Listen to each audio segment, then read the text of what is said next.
For how long I remained idle, I do not know. As I sit, a train of reflection occurs to me, which leads me to contemplate the effects of what I am now doing.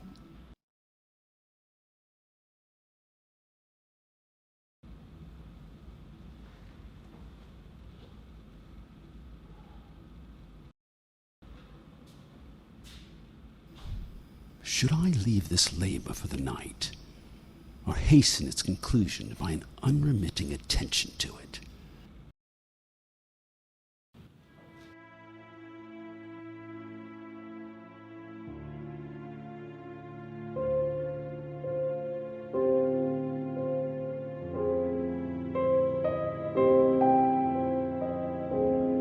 Years before, I was engaged in the same manner, and it created a fiend whose unparalleled barbarity had desolated my heart, filled it forever with bitterest remorse.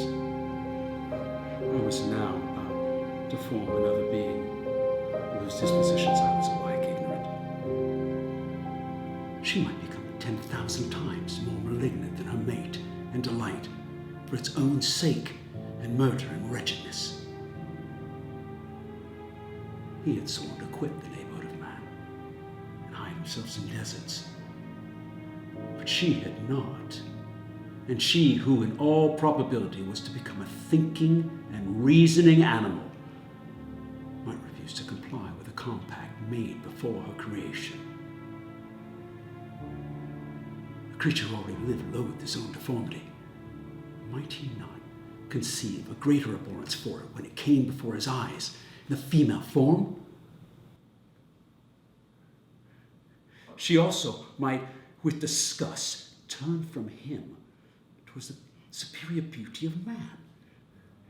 She might quit him, and he be again alone, exasperated by the fresh provocation of being deserted by one of his own species.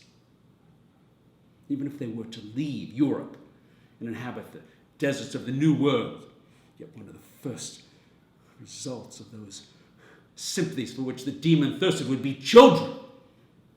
And a race of devils would be propagated upon the earth, who might make the very species of man a condition precarious and full of terror.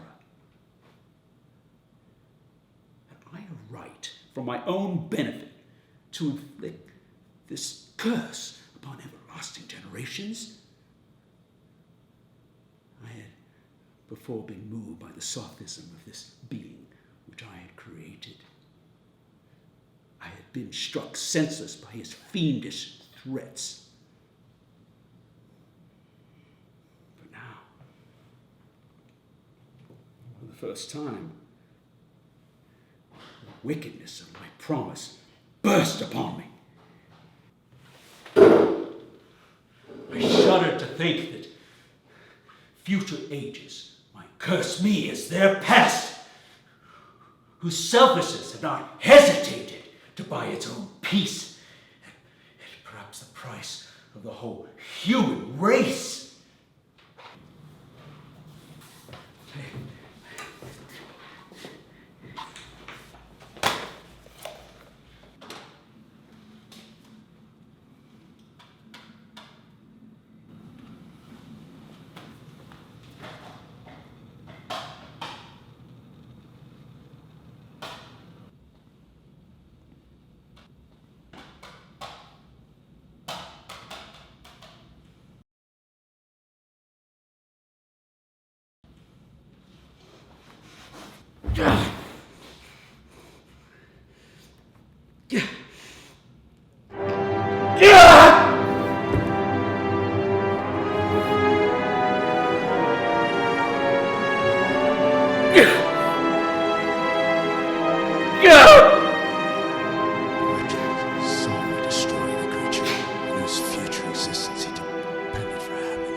I sought my own apartment. I was alone. None were near me to dissipate the gloom and relieve me from the sickening oppression of the most terrible reveries. A few fishing vessels alone specked the water, and now and then the gentle breeze wafted the sounds of voices as the fishermen called to one another. I felt the silence, although I was hardly conscious of its extreme profundity, until my ear was suddenly arrested by the paddling of oars near the shore, and a person landed close to my house. I heard the creaking of my door, as if someone endeavored to open it softly. I felt a presentiment of who was, and wished to rouse one of the peasants who dwelt in the cottage not far from mine. But I was overcome by the sensation of helplessness, so often felt in frightful dreams when you in vain endeavor to fly from an impending danger. You have destroyed the work which you began. What is it that you intended? Do you dare break your promise? I have endured toil misery. I left Switzerland with you. I crept along the shore of the Rhine, among its willow islands and over the summit of its hills.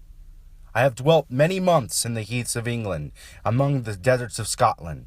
I have endured incalculable fatigue and cold and hunger. Do you dare destroy my hopes? Begone! I do break my promise to you. Never again will I create another like yourself, equal in deformity and wickedness. Slave! I before reasoned with you, but you have proved yourself unworthy of my condescension. Remember that I have power. You believe yourself miserable, but I can make you so wretched that the light of day will be hateful to you.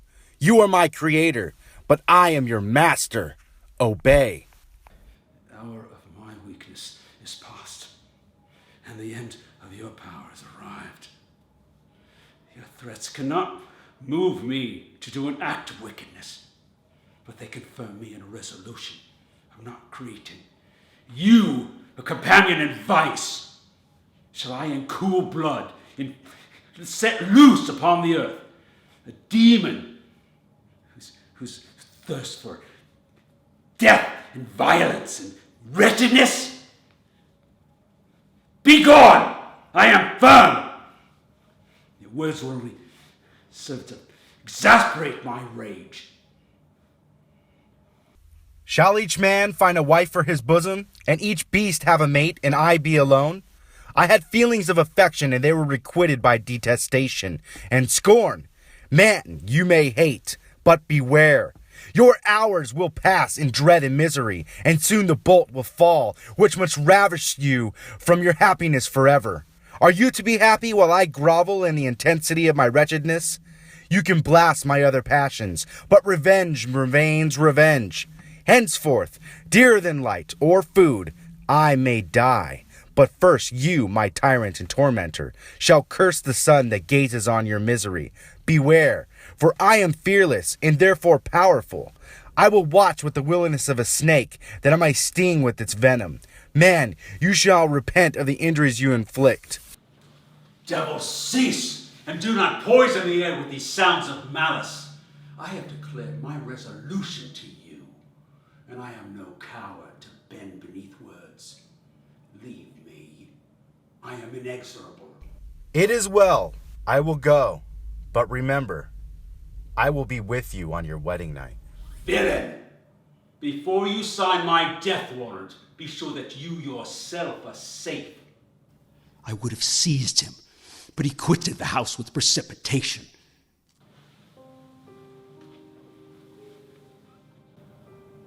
All again is silent, and his words still ring in my ears. I burn with rage to follow, pursue the murder of my peace, and precipitate him into the ocean. My imagination conjures up 1,000 images that torment and sting me. Why had I not followed him and closed with him in mortal strife? But I had suffered him to depart. He directed his course towards the mainland. I shuddered to think who might be the next victim sacrificed to his insatiate revenge.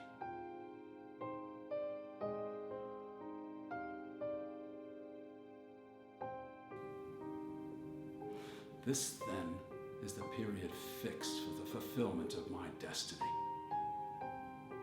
At that hour I should die, and at once satisfy and extinguish malice. The prospect does not move me to fear. Yet when I think of my beloved Elizabeth, of her tears, of her endless sorrow, she should find lovers snatched from her.